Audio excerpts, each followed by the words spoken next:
When did breaking a rule literally save your life? My mother slammed my autistic brother's face into his dinner plate for staring at her key. When I begged her to stop, she screamed, "You want it? You think you deserve to look at what's mine? I just found out what that key was for." I regret being curious. My mother wore a brass key around her neck that would one day save our lives. But first, it nearly called us. She never took it off. Not in the shower, not in bed. The leather cord had left a permanent mark on her skin from 13 years of never coming off. Growing up, we had one rule that mattered above all others. Nobody touches the key.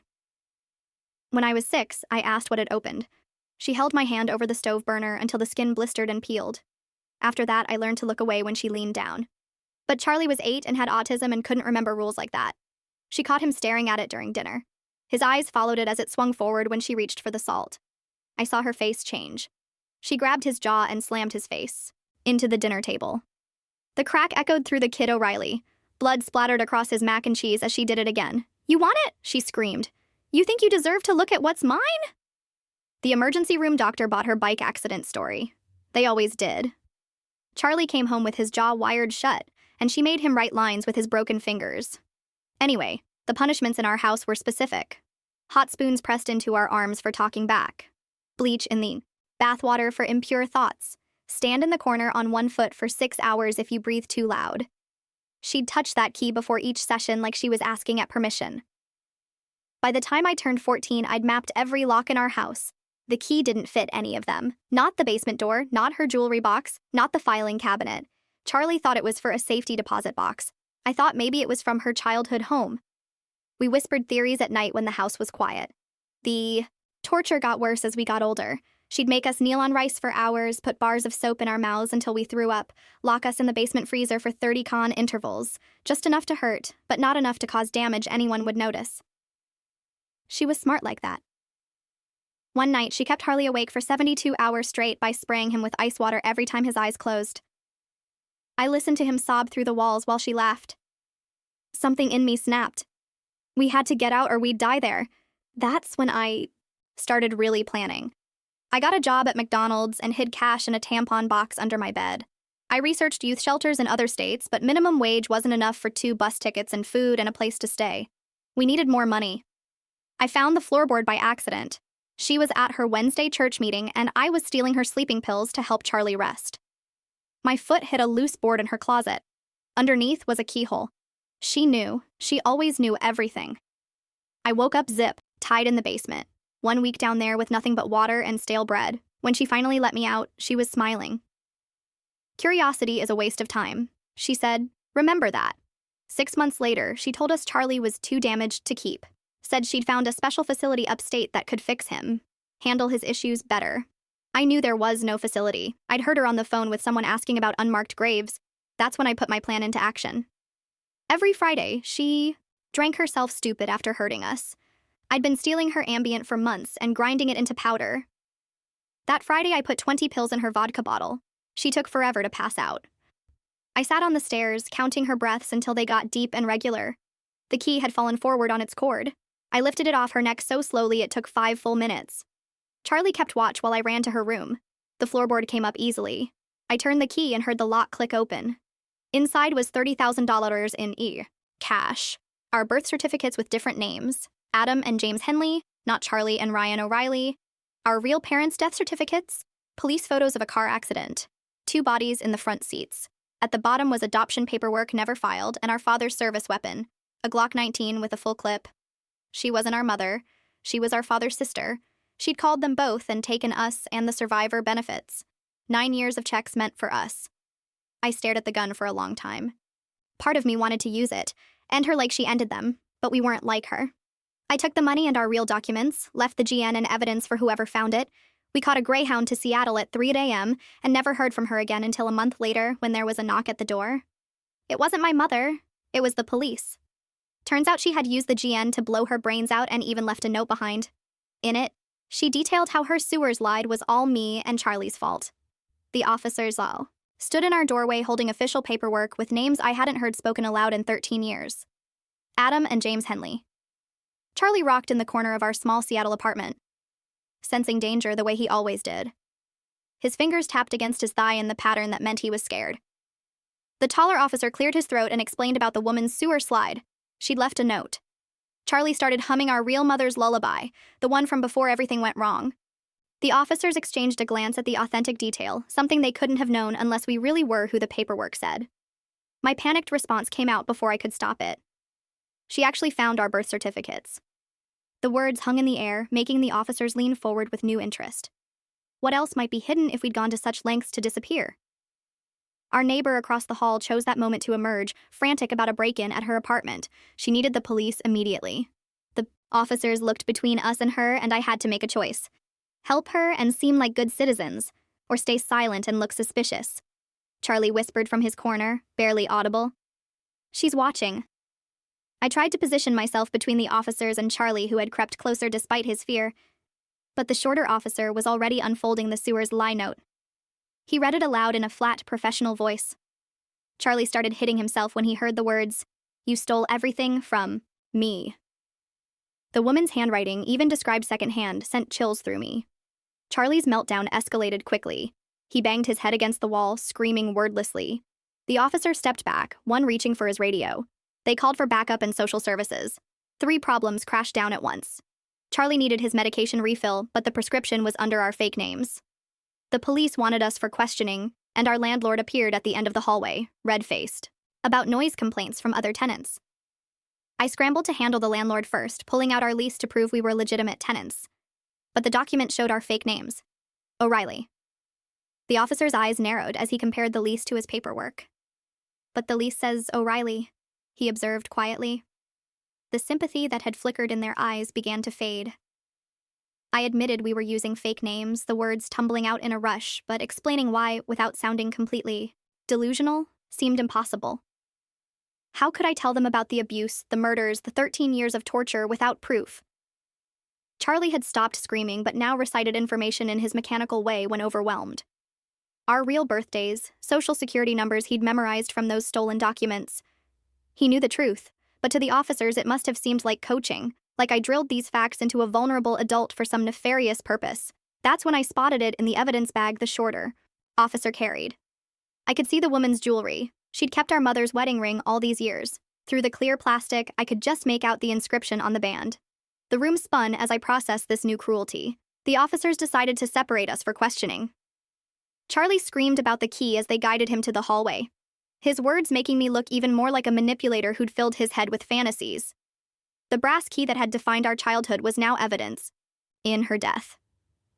The social worker arrived within an hour, a tired-all-looking woman with kind eyes who'd clearly seen too much.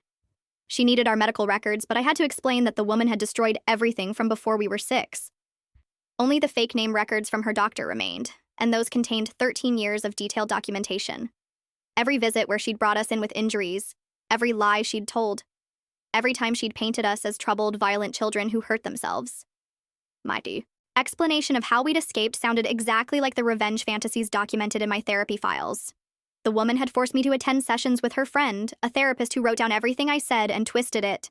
Now my desperate truth sounded like the delusions of a disturbed young man who drugged his mother and stolen from her. The woman's Facebook memorial page was already filling with posts. Loving mother, devoted caregiver, taken too soon. Our absence from the morning was noted repeatedly. Heartless, cold. What kind of sons don't even show up for their mother? The neighbors in our building had started their own discussion thread, sharing screenshots and speculation.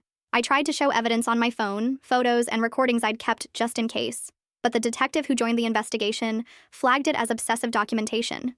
No normal person keeps such detailed records of their parent. He said it suggested planning, premeditation, and unhealthy fixation. Then came the will, dated 2 years before her sewers lied. It named us as beneficiaries, but with a cruel clause.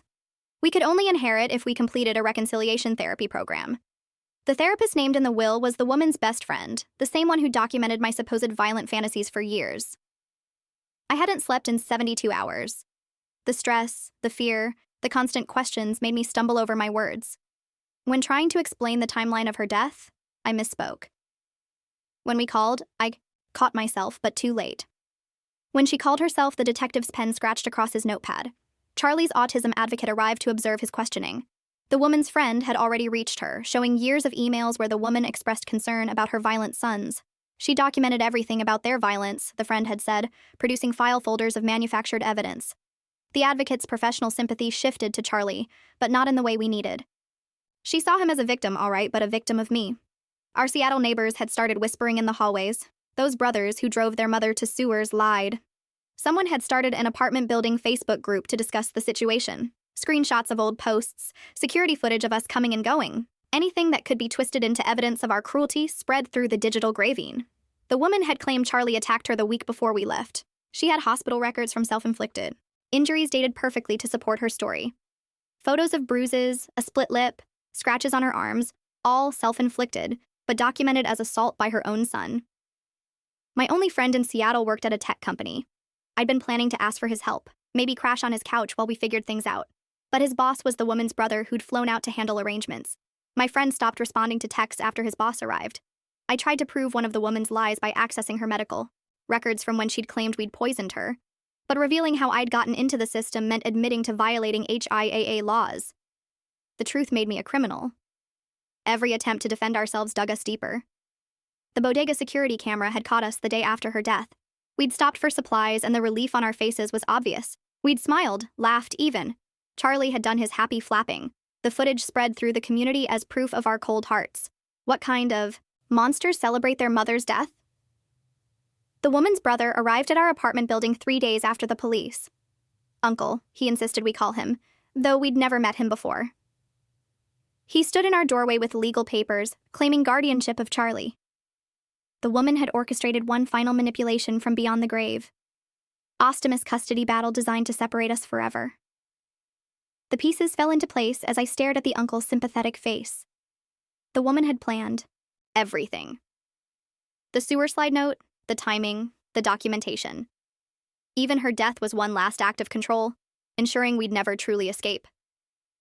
Charlie pressed against my side, humming anxiously as the uncle explained how he only wanted what was best for us. The uncle's voice was gentle, reasonable. He quoted the woman's favorite self-help book without seeming to realize it, her words living on through him. He'd already started dating my boss at the McDonald's where I worked. By the end of, the week, I was fired for unreliability during a family crisis.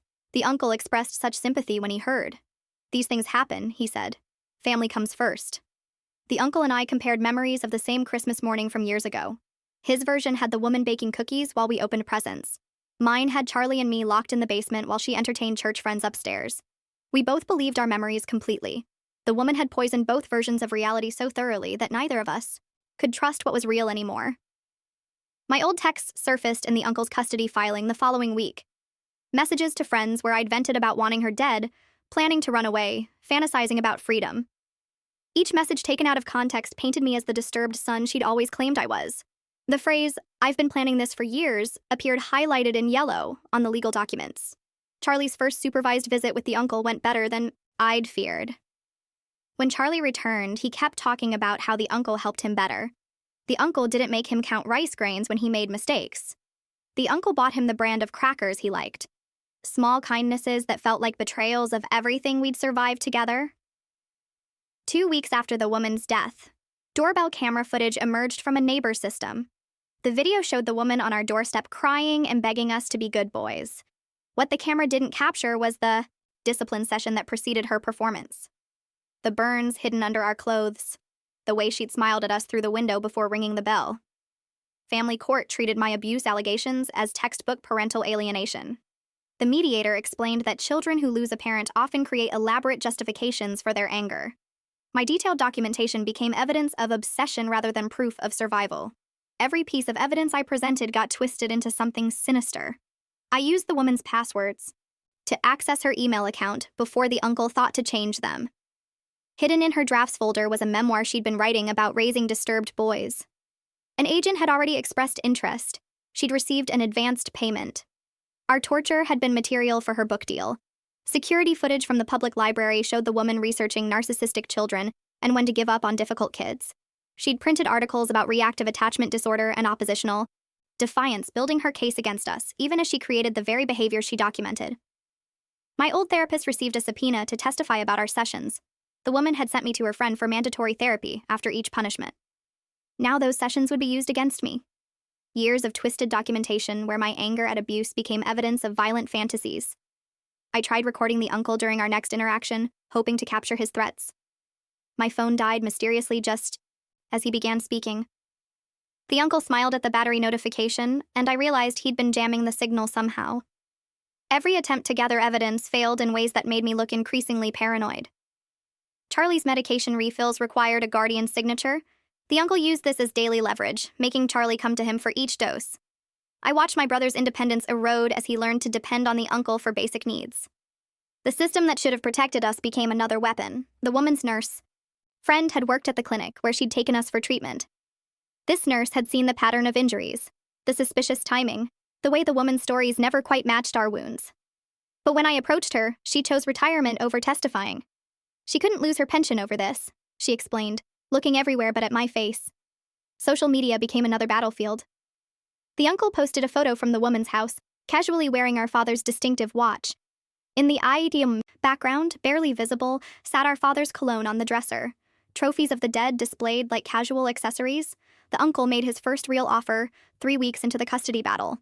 He would drop everything if I publicly admitted the woman had been a good mother. If I apologized for the pain we'd caused her, if I acknowledged that we'd driven her to take her own life, my refusal got framed as not caring about Charlie's stability and medical needs. I discovered something that shattered my understanding of the timeline. The woman had called our parents the day after our father filed for divorce, not during a routine drive like she'd always claimed. The custody battle over us had been the motive. Our father had been trying to save us when she murdered them both. Looking through old photos, I realized the woman had been documenting bruises on herself for years. Each photo carefully angled to suggest we'd inflicted them, dates that corresponded with school events or doctor visits. She'd been building evidence of our violence while inflicting it on us. What I thought was proof of abuse turned out to be her documentation for a restraining order she'd never filed. Every injury I'd photographed, every incident I'd recorded, she'd already twisted into evidence of our danger to her. My proof became her vindication. The grandmother emerged from a nursing home where the woman had placed her years ago. She had to choose between her dead daughter's memory and the grandson's. She barely knew. When she saw us, recognition flickered in her eyes. She whispered that the woman was all she had left of her son. The woman's gaslighting had convinced her own mother that dementia was setting in. Now, her testimony would be inadmissible. The grandmother believed us, though. In lucid moments, she remembered things. How the woman had always been troubled. How our father had been afraid of his sister. But dementia diagnoses don't reverse themselves just because the gaslighting stops. I started photographing Charlie's meltdowns to document how the uncle's manipulation was affecting him. Each photo felt like a betrayal of my brother's trust, but I needed evidence of the deterioration. The protective brother I'd always been died a little more with each click of the camera. The coffee shop near the courthouse became my observation post. The woman's lawyer met clients at the same table every Tuesday. I positioned myself at the crowded counter, pretending to wait for complicated orders while listening to strategy sessions. Learning their plans felt like the only advantage I had left. Before the uncle realized the woman's cloud storage had been a joint account, I downloaded everything I could. Years of emails, documents, photos, evidence that might save us hidden among evidence that could damn us. The race to find useful information before losing access consumed my nights. A biological daughter surfaced from the foster care system. The woman had given up a baby before she'd taken us. Now, this stranger wanted inheritance rights to the survivor benefits that had been meant for us. Fighting a war on 2 fronts meant I missed Charlie's psychiatric evaluation. The court marked me as a non-compliant guardian. Legal fees drained the money I'd hidden while the uncle used the woman's accounts freely for funeral expenses. Every dollar spent on lawyers was a dollar not available for Charlie's future care. The financial stranglehold tightened daily. A public confrontation at the woman's grave turned into another mark against me. I'd gone to confirm she was really dead, really gone. The uncle appeared with flowers and a photographer. My reaction to seeing him there traumatized the groundskeeper who called the police. Another incident for the file. Between court appearances and lawyer meetings, I lost my job at a Seattle warehouse. The replacement hired for my position turned out to be another of the uncle's connections. Every support system I'd built crumbled under coordinated pressure. Living in my car became the new normal, while the uncle occupied the woman's house with Charlie during his expanded visitation. The address where we'd been tortured became Charlie's part-time home. The irony burned worse than any punishment she'd inflicted. The grandmother found me at the courthouse one day. She begged me to let my mother rest in peace, not knowing the truth about her daughter's crimes. Her tears were real. Her pain was real. The woman had destroyed so many lives, and the destruction continued even after her death. My investigation into the woman's past caused Charlie's teacher to be suspended. Someone reported that she'd failed to notify authorities about obvious signs of abuse. Her suspension pending investigation meant her daughter asked why mommy couldn't teach anymore. Another innocent life damaged by proximity to our tragedy. The teacher's husband confronted me outside the grocery store. He threatened consequences if I didn't stop spreading conspiracy theories that were ruining their livelihood. I understood his anger. I was destroying good people's lives, trying to save my brother. Despite knowing the collateral damage I was causing, I couldn't stop. Charlie needed me to fight, even if it meant burning down everything around us. The public defender assigned to help us asked a question that haunted me. What if the woman really had been protecting us from ourselves? What if we were as damaged as she'd always claimed? I couldn't answer immediately. During a custody hearing, I admitted to drugging the woman to access the floorboard. The judge's expression hardened. Truth became confession. Survival became crime. My credibility evaporated with each honest word. Evidence from the floorboard included our father's journal. His final entries expressed fear of both his sister and his wife. What if I chose wrong? He'd written. Even he'd started doubting reality under the woman's manipulation. The uncle's lawyer filed an emergency motion for immediate permanent guardianship while my lawyer sat in traffic court for another client. The uncle's true belief emerged during a mediation session. He genuinely thought the woman had saved us from violent parents. His delusion was real, built on years of his sister's lies. He wanted to avenge the sister he'd loved despite her crimes, or maybe because he couldn't face what she'd really been. Recording Charlie's meltdowns for court meant breaking promises I'd made to protect his dignity. I told him it was for his own good while positioning my phone to capture his worst moments. The protective brother disappeared entirely, replaced by someone cold and strategic.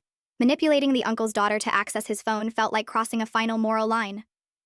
She'd been kind to Charlie during visits. She didn't deserve to be used, but I needed the evidence on that phone. The uncle's overconfidence in family court had led him to admit knowledge of the woman's instability in text messages. Small victories felt hollow when Charlie asked if the uncle could visit sometimes. We sat crying together in the courthouse bathroom. Two broken brothers who'd survived hell only to face a different kind of torture. The system meant to protect children had become another weapon against us. The uncle's counterclaim gained traction with each passing week. My homelessness and instability made me appear unfit.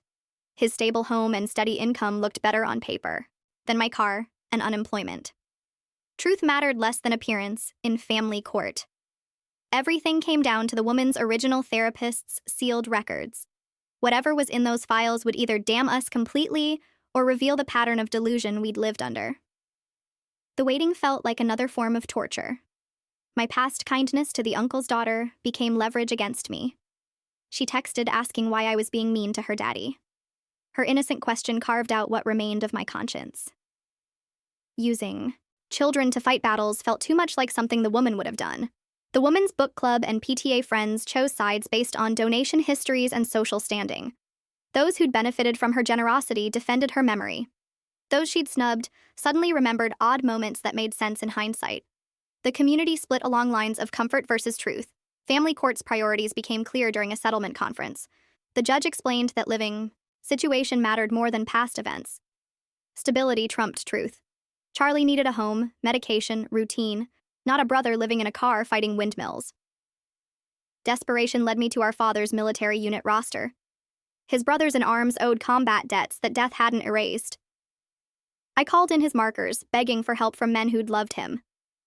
One former soldier confirmed our father's fears about his sister but wouldn't testify publicly. His partial help felt like another small betrayal. Discovery documents revealed our father had been gathering evidence of the woman's instability before his death. Police reports from her teenage years, psychiatric holds, restraining orders from ex-boyfriends. He'd known what she was and tried to protect us. The timeline became clear. She'd called them when he'd threatened to have her committed.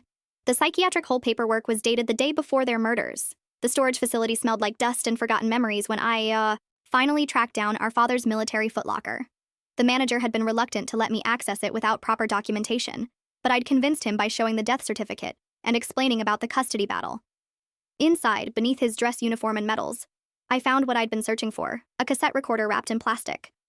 The tape inside was labeled in his handwriting. I played it in my car, hands shaking as his voice filled the small space. He'd recorded the woman threatening our Wawa parents if they tried to take us away.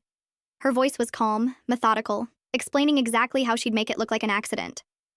The recording cut off mid-sentence, but it was enough. I made copies at 3 different stores, paranoid about losing this evidence. The uncle's overconfidence in court filings had already given me ammunition. He'd admitted knowing the woman was unstable, but insisted she'd been a good mother despite her issues. That admission, combined with this recording, could shift everything. The final custody hearing arrived faster than expected. The courtroom was packed with community members who'd chosen sides. Some genuinely believed the woman's version of events. Others had started questioning the narrative as more evidence emerged. The woman's empty chair at the plaintiff's table still commanded fear, her presence lingering even in death. Charlie rocked constantly in his seat beside me while I held the evidence folders with trembling hands. The uncle sat across the aisle with his lawyer, still believing he was saving us from ourselves. His daughter wasn't there, kept away from the ugly reality of what her father was fighting for. The judge called for opening statements, but I barely heard them. My focus was on the moment when I'd present the recording. The woman's own documentation would speak for her, revealing the truth through her own words. Years of careful manipulation would unravel in her own handwriting. A grief counselor who submitted an affidavit for the uncle took the stand first. Under questioning, she admitted the woman had confessed to saving boys from evil parents during their sessions. The counselor had thought she meant emotionally, not literally. Her face palled as she connected the dots in real time. The judge ordered psychological evaluations for all parties, including the uncle. The court would need to understand how deep the woman's influence ran, how many people she'd convinced of her delusions. The uncle's lawyer objected, but the judge's expression suggested he'd seen enough family court cases to recognize when something was deeply wrong. When the woman's original therapist's records were finally unsealed, the courtroom fell silent. Page after page documented her delusional disorder. The therapist had noted the patient's belief that her brother had plotted against her, that she needed to save his children from him. The evidence proved the murders, but also showed the woman genuinely believed she was saving us. The uncle's breakdown happened gradually. As each piece of evidence was presented, his certainty crumbled. The recording of his sister's threats, the psychiatric holds, the pattern of manipulation spanning decades. He needed to believe she'd been good to preserve his own sanity, but reality was forcing its way through. I watched him struggle with the truth about the sister he'd loved. His lawyer tried to maintain the narrative, but even he seemed shaken by the evidence. The woman's mental illness had been so carefully hidden, her manipulation so complete, that even those closest to her had been fooled. The judge asked me directly if I wanted the uncle prosecuted for knowingly harboring children with a murderer. The question hung in the air while I considered our options. Charlie needed stability more than I needed vengeance. The uncle had been another victim of the woman's lies, even if he'd enabled her crimes through willful blindness. I told the judge that Charlie needed family, even broken family. I asked for the uncle to get help, not jail time. The courtroom stirred at this unexpected mercy. The uncle's tears seemed genuine as he processed both the truth about his sister and my decision not to destroy him. The custody ruling came down clearly.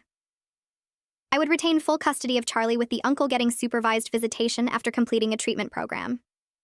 The judge recognized that healing would take time for everyone the woman had touched. The survivor benefits would be restored to us, the money the woman had stolen finally returning to its intended purpose.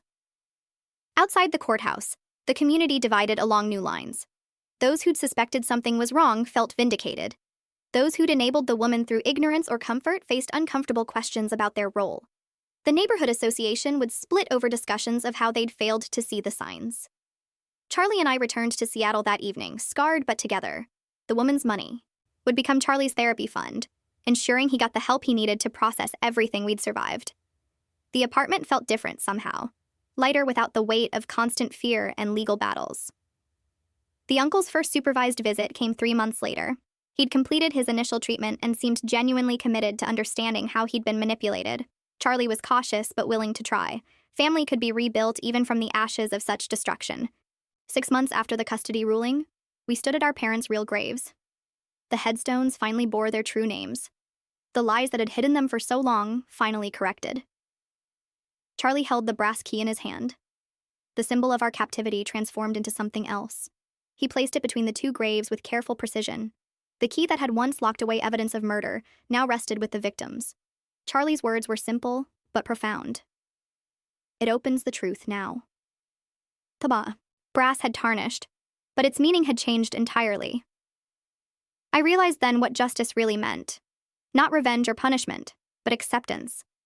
Evil sometimes wore love's face, twisted genuine emotion into something monstrous. The woman had probably loved us in her broken way, even as she destroyed us. Survival meant choosing which version of family to trust, which connections to rebuild. The burn scars on my hand would never fully fade. Charlie's jaw would always click slightly when he chewed. Trust would come slowly, if at all. But we were Adam and James legally now, even if we'd always be Ryan and Charlie in our hearts. The names we'd chosen for ourselves mattered as much as the ones we'd been given. Standing there between our parents' graves, I understood that some wounds never fully heal. Some truths are too complex for simple resolution. But we'd survived. We'd found our way back to who we were meant to be.